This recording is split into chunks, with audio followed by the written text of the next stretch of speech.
ating pong minamahal na gobernador. Gusto ko pong ipahayon sa kanya ang aming pong magang pagbati sa kanyang kaarawan at ang aming pong wish na sana ay habaan siya ng buhay, habaan ng panahon ng paglilingkod sa pamahalaan at nawa po ay matupad ang kanyang adhikain para sa ating lalawigan. Kami po ang una, gayon din po, binabati namin ang mga department head sa pamumuno ni PA Romel Edanyo, ang mga assistant department head, ang mga executive assistant, ang lahat ng kawani ng ating pamahalaang panlalawigan, gayon din ang ating mga, alam ko nandito rin po ang mga national government agencies at mga ilang panahon. Isang magandang umaga po sa inyong lahat. Kami po ang kauna-unahang tanggapan na host ng flag ceremony. At kami po ay nagpapasalamat kami sa lahat ng mga tanggapan sa nakaraang taon na kayo po ay patuloy na tumutulong sa amin, nakikooperate po sa amin upang matupad namin ang aming tungkulin, upang maibigay namin ang tamang serbisyo para po sa inyong mga tanggapan. At alam naman po natin ang first client po namin, ang aming po pinagsisilbihan, ay kayo po. At nung pong nakaraang taon,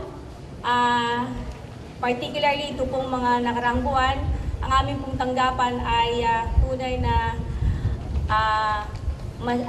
busy po. Busy sa pag-aayos, paggagawa po ng payroll, busy po para maibigay po ang inyong mga bonuses, kung ano man po ang dapat maibigay sa inyo. At sa kasalukuyan po ay ganun din po kami hanggang ngayon ay busy. Although kahit all throughout the year, diretso po ang trabaho namin para ma-meet po ang mga demands, yung pong mga requirement para ma-submit, mga financial statement, yung pong ating mga remittances, yung po ipatuloy. At ngayon pong buwan na to hanggang Pebrero, kami po ay merong overtime para po ma-meet namin yung mga deadline, ma-submit na po namin mga financial statement sa ating sa commission audit, ganyan din po yung mga requirement ng national agencies such as yung pong BIR, yung pong ating mga alpalis. Piniprepare na din po namin yung mga inyong withholding tax certificate. At sa kasalukuyan po, andun pa po kami meron po kami extension office pa rin sa Quezon Medical Center upang matulungan po ang kanilang operation. Kasama po namin dito ang office ni PA Edanyo, ang GSO, at ang Governor's Office. At gayon din po, kung mapapansin po ninyo, ngayong nung po sa aming tanggapan, may ginagawa po doon. Meron pong improvement, may infra po. Ito po ay upang, ito po ay ginawa namin upang ma-launch na po natin yung pong ating document tracking system. Ito po ay pagtupad dun po sa instruction ni Governor ng adhikain po niya, mapabilis ang papeles natin, mataas po ang kalidad ng ating serbisyo. Yung pong document tracking system, ito po yung first phase na kung saan ay involved po dito, of course, our office, yung pong magiging originating office, ang budget po. Of course, ang PICTO, sila po yung gumawa ng system, and the GSO, and Office of the Governor. Kasama din po namin dito ang ibang opisina na may connect na po agad.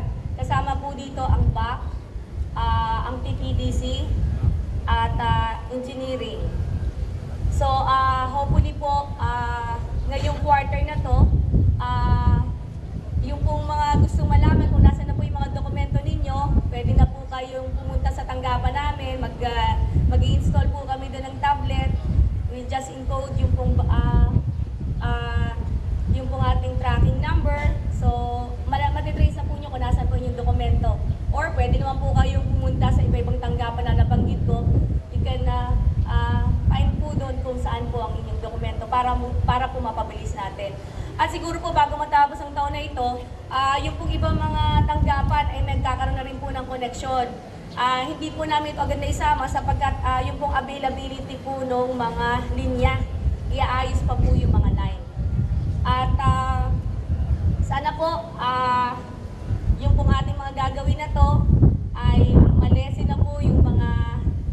agam na iba na nawawala na yung mga papel at napabilis po ang ating mga papeles.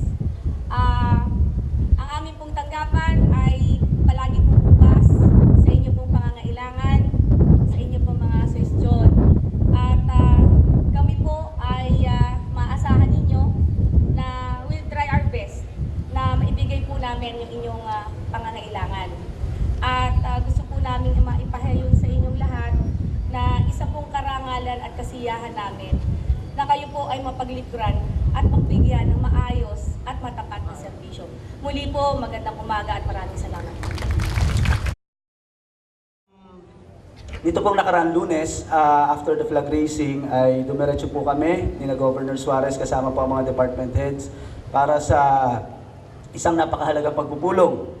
At dito po ay inilahad po at pinag-usapan ang mga ilan sa mga malalaking o major programs and projects na nakatakda po natin i-implement for 2015. Inaasahan po na ang bawat isang empleyado ay may aktibong pakikilahok at pakikisangkot sa bawat programa katulad po ng ginawa natin ng mga nakaraang panahon. At may ilulunsad po tayong napakalaking kampanya, isa pong positive campaign para po sa pangkalahatang kagalingan ng bawat individual, bawat community, bawat pamilya ng lalawigan ng Quezon. At ito ay pinag-usapan at higit na pinagtalakayan ng mga kababaihan po nating mga department head at inaasahan po nating may present ito kay Governor Suarez sa kanyang kaarawan. At yan po ay sa tingin ko ay lalahukan ng bawat isang empleyado nang sa gayon po ay maramdaman ng buong lalawigan ng Quezon kung paano po natin pinahahalagahan ang bawat pamilya at bawat individual. Ano man po ang kinaharap na problema sa pang-araw-araw ng ating mga pamilya, dulot ng ilang mga usapin pagdating po sa kahirapan, dulot sa usapin ng iba't ibang mga hamon, katulad po sa issue ng iba't ibang problema ng kabataan na kung saan ay nalululong sa masasamang bisyo, kasama na dyan sa pinagbabawal na gamot. Yan po ay nakatakda po nating bigyan ng higit na kahalagahan ang usaping ito sa pamamagitan po ng isang pangkalahatang kampanya na pangungunahan po ng Provincial Government of Quezon sa pangunguna ng ating butihing Gobernador, Governor J.J. Suarez. At nito rin po nakaraang linggo, binisita po tayo ng isang malaking kumpanya pagdating po sa herbal industry. Kasama po ni Dr. Jaime Galvestan, ang dating DOH Secretary, ang isang kumpanya o isang manufacturer. Awan ko kung naririnig nyo, baka mayroong iba sa inyo gumagamit po ng Ampalaya Plus, especially doon sa mga diabetic natin. Meron siguro pong gumagamit din, ewan ko kung may mga gumagamit ng insurance. Parang Diego, insurance parang, naririnig ko ba? Oo. Yung pong insurance at Ampalaya Plus ay isa sa possible market po natin na pagdadalhan po nung ilan sa mga sinisimulan po nating mga herbal medicinal plant dito po sa lalawigan ng Quezon. Nakakatuwa dahil nung i-launch po yung ating herbal summit last year, anong buwan yun, Obed? July.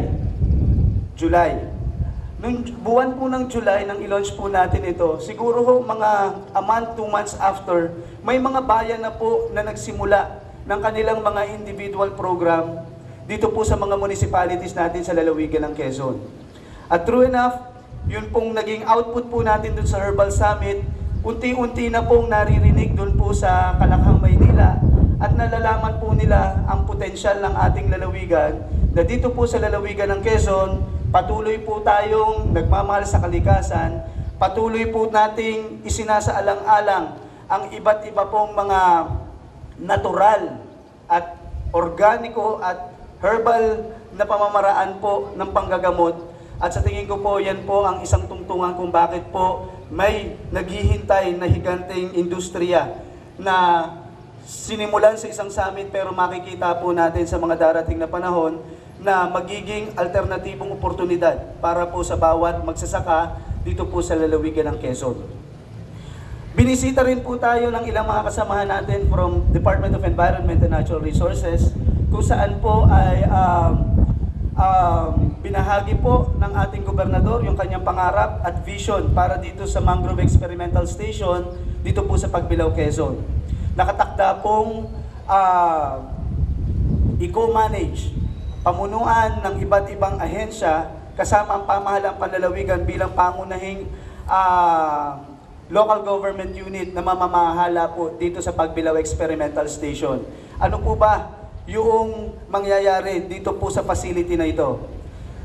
I-picture nyo po sa inyong isipan na meron po tayong facility dito na magiging research center. At sentro rin po na pagkukunan ng iba't iba pong propagules o binhi o mga kahalintulad na species pagdating po sa mangrove. Dito po matatagpuan sa Pagbilao, Quezon. Bakit po sa Pagbilao, Quezon? Dahil ang Pagbilao, Quezon po ang second most biodiverse mangrove species matatagpuan po dito sa ating lalawigan. At makasaysayan po yung lugar dahil according po doon sa isang kasamaan po natin doon sa council, dyan daw po dumaong yung mga praile nung panahon po ng Kastila kung saan nakita po nila ang ganda ng Bakawan diyan at nananatili po ang kagandahan. At yan po ang gusto rin po nating i-showcase kung bakit sina Sir Jun Bay ay bumalangkas ng isang programa na pang-turismo para po maging bahagi rin po yan na magiging pasyalan sa mga darating na panahon. At paglalaanan po yan ng pamahalaan panlalawigan ng kaukulang pondo para sa development, sa infrastructure, at the same time para po sa pangkalatang programa pagdating sa turismo.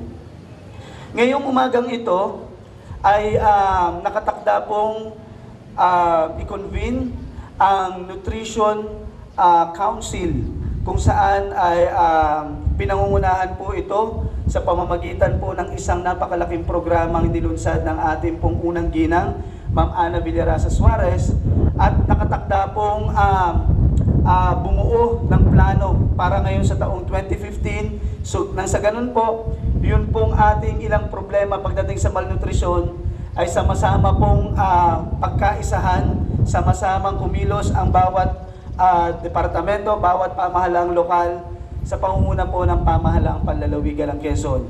Malaki na po ang mga sinimulang programa dito, pero magpapatuloy po ito sa pamamagitan po ng isang planning activity this morning dyan po sa bahagi ng Bulwagang, Kalilayan. Gusto ko rin pong batiin ang ating provincial vet, si Dr. Plomel Kagigla, kung saan ito pong nakaraang linggo ay tumugon ang kanyang opisina sa isang naka-aalarmang problema na kinaharap po ng mga may piggery dito po sa bayan ng Dolores, Quezon. Out of 2,000 pigs, more than 400 po ang namatay at kinontain po natin yung problema doon agad. Bumuo po ng ilang mga plano, nagbaba po ng ilang mga antibiotics at ilang pang mga gamot galing dito sa atin sa provincial vet papuntang Dolores nang sa gayon po ay hindi na kumalat ang nasabi pong sakit at makontain po natin sa bayan ng Dolores. At yan po ay pinagsumikapan ng buong provincial vet nang sa gayon po ay agad matugunan po ang nasabing problema na inilapat po sa ating pamahalaang panlalawigan.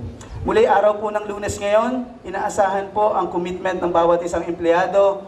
Magandang umaga po at mabuhay po ang lalawigan ng Quezon.